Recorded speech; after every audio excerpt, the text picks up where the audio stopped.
Welcome to Human Baseline. We don't do trends, optimization, or supplements. We explain basic human requirements. Today's question: what happens to a normal adult after just one night of zero sleep?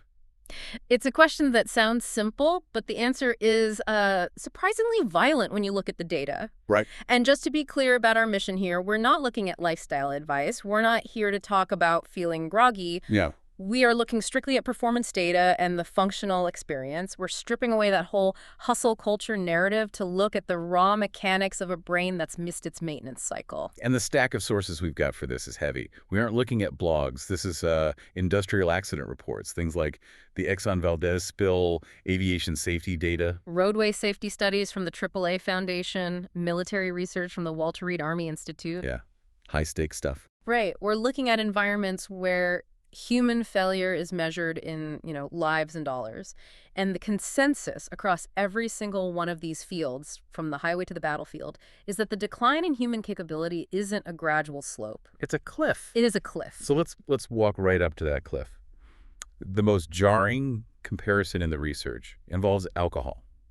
I think most people have a very clear understanding of what it means to be drunk. Yeah, we have a mental model for it. But the data draws this direct line between just being awake and being intoxicated. This is the core comparison. It appears again and again in the literature. It's the 24-hour rule. Okay. If you stay awake for 24 continuous hours, your performance impairment, your ability to react, to think, to coordinate your body is equivalent to a blood alcohol concentration, a BAC, of 0.10%. And just to put that in context, in the United States and, most places, the legal limit for driving is 0.08%. Right. So if you pull an all-nighter and then get behind the wheel or even just sit down at your desk, you are functionally operating well above the legal limit for intoxication. Exactly. You are, for all functional purposes, drunk. But here's where the data gets a little uncomfortable for the average person. Mm-hmm. Most people don't stay up for 24 hours straight on a regular basis. That feels like an extreme event. But the slide into those intoxication levels, it happens much, much earlier than people realize. This is that 17-hour slide. And this is the scenario that just looks like a normal day. A long day. A long day. You wake up at 7 a.m., Mm-hmm. you work, you have dinner, maybe you go out or finish up some emails, you get in the car to drive home at midnight. That's 17 hours of being awake. And the data shows that right at that 17 to 19-hour mark, your performance deficits match a BAC of 0.05%. And 0.05% isn't nothing. That's the tipping point. It is the tipping point. It's where reaction times measurably slow down and where attention lapses start to spike. In many countries, 0.05% is actually the legal driving limit because the impairment is so distinct. So just having a long day, waking up early and going to bed late, puts you in a state of cognitive impairment that would be considered unsafe for the road. Yes, but there's a huge difference in how we perceive it. How so?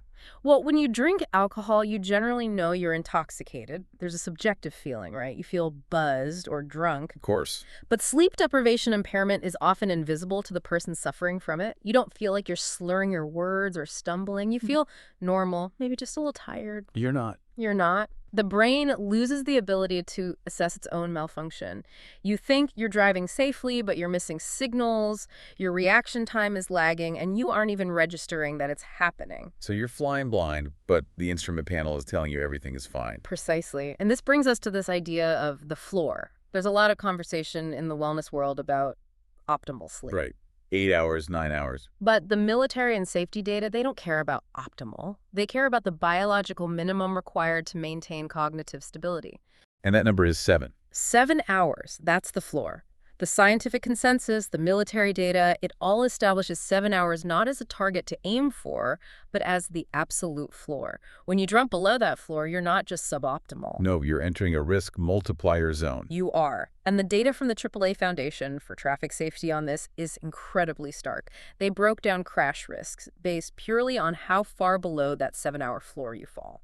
And this isn't about feeling sleepy. It's just the statistical odds of you crashing your car. Just the numbers. Let's look at the gradient because it is steep. If you sleep 6 to 7 hours, just a little below the floor, you have a 1.3 times higher crash rate. A bump, but manageable, maybe. Maybe, but Drop to 5 to 6 hours, it jumps to 1.9 times. You've nearly doubled your risk. And then the bottom just falls out. It does.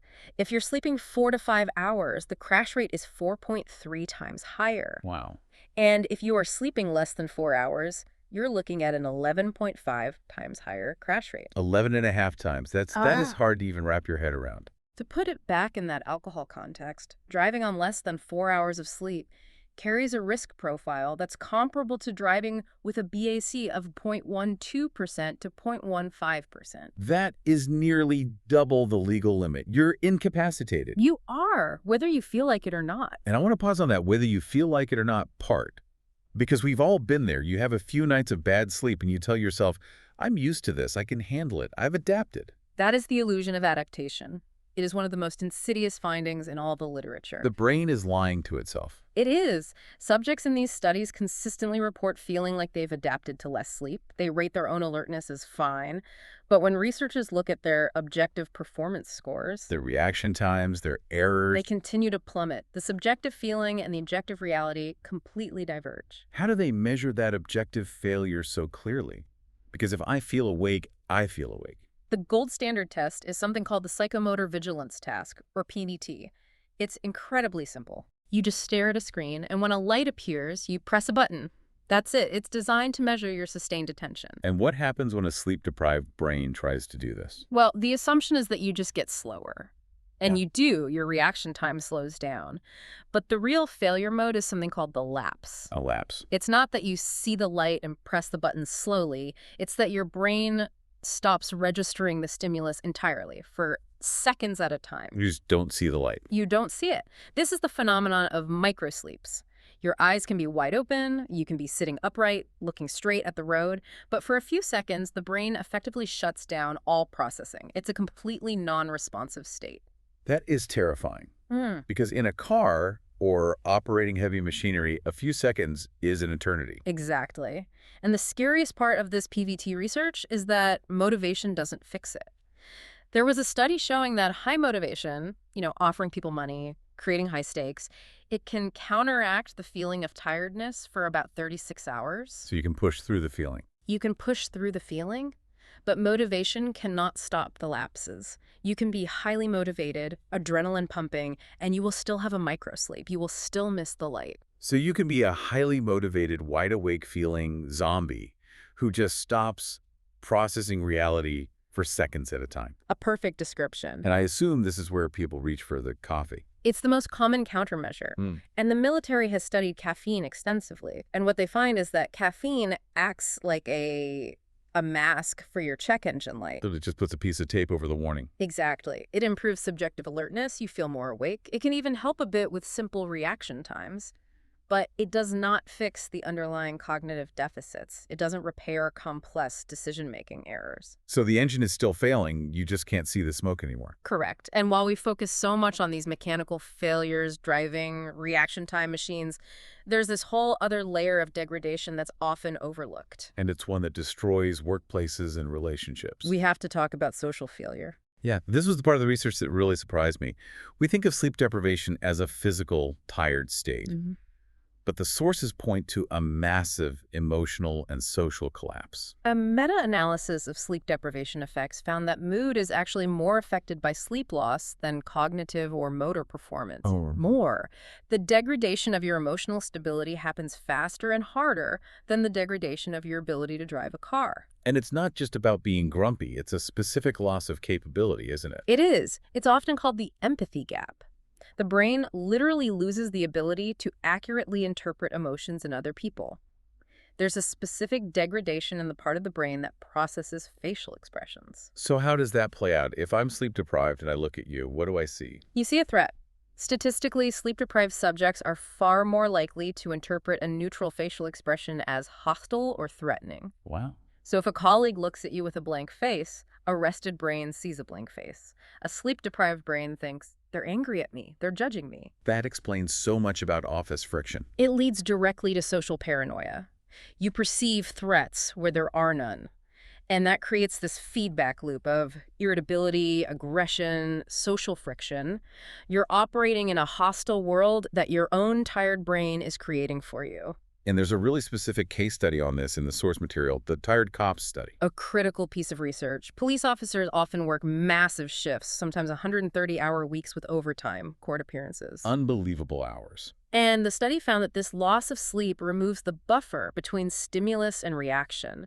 Officers reported massive spikes in impulsiveness, aggression, and angry outbursts. Which, in that line of work, is incredibly dangerous. It's catastrophic. When you combine that empathy gap, seeing threats in neutral faces, with a total loss of impulse control, you have a recipe for escalation. The tired brain can't pause, assess, and de-escalate. It just reacts. We're seeing this pattern of high-stakes degradation everywhere in the sources. It's not just law enforcement, it's medicine, it's heavy industry. The medical data is alarming. There's this culture where interns are expected to work 24-hour shifts as a rite of passage. Yeah. But the data shows interns awake for 24 hours commit double or even triple the number of preventable medical errors compared to those on a normal schedule. And the sources mention some even admit to falling asleep during surgeries. It happens. Again, it's the microsleep. You can be standing there, holding a retractor, and be gone for 3 seconds. And in industrial settings, the consequences are just as physical. Workers with sleep issues are 2 times more likely to die in work accidents. And the sources list some heavy hitters here. The Exxon Valdez oil spill, the Challenger explosion. Both had sleep deprivation identified as a major contributing factor. With the Exxon Valdez, the helmsman steering the ship had severe sleep deprivation. He simply failed to execute a turn. It wasn't some complex engineering failure. It was a human brain failing to process a command in time. And looking at the military data from Walter Reed, they frame this as cognitive dominance. Right. The military assumes a chaotic environment. They need soldiers who can process information faster and better than the enemy. But what they found is that sleep loss just destroys that advantage. How badly? After just 3 days of field exercises with sleep loss, a soldier's ability to identify and engage a target decreased by 220%. 220%. That's not a small margin of error. It's a total collapse of function. Decision-making errors went up by 86%, and maybe most interesting for the whole tough it out crowd, even elite special operations soldiers reported reduced morale and motivation. So you can't just train your way out of your own biology. You can't. Your biology will always win. The rare data does mention one mitigation strategy, though, which is sleep banking. Yes, this is the only hack that seems to have any real data behind it. If you know you're going into a period of sleep loss, a mission, a big project launch, extending your sleep prior to that event can reduce the rate of decline. So you bank sleep beforehand. You bank it. You don't crash as hard or as fast, but, and this is key, you still crash. It doesn't prevent the decline. It just flattens the curve a little bit. So we've covered the threshold of intoxication, the risk of crashing, the illusion that we're fine, the loss of social empathy, and the collapse of professional competence. It's a pretty grim picture. It is a realistic picture, and that's what's missing from the conversation. We treat sleep like a luxury or a lifestyle choice. The data treats it as a non-negotiable requirement for a functional machine. So when we synthesize all of this, the 24-hour decline, what are we left with? What is the actual profile of that sleep-deprived adult? The profile is someone who is operating with the reaction time of a drunk driver, the social paranoia of someone who feels under threat, and the confidence of someone who thinks they are completely fine. It's a dangerous combination. The confidence masks the incompetence. Completely. And if you find yourself in that hole, there's no shortcut out. The data is clear on recovery. What does it take? It takes 1 to 2 full nights of 7 to 9 hours of sleep to restore your baseline performance. You can't nap your way out of it. You can't caffeine your way out. You have to undergo the full maintenance cycle. It really just comes back to respecting the biology. It does. We're biological machines. We have a maintenance cycle. If you skip it, the machine breaks. It's that simple. What matters most is that your brain is the worst judge of its own performance when you are below the baseline. Next, is 5-6 hours ever enough?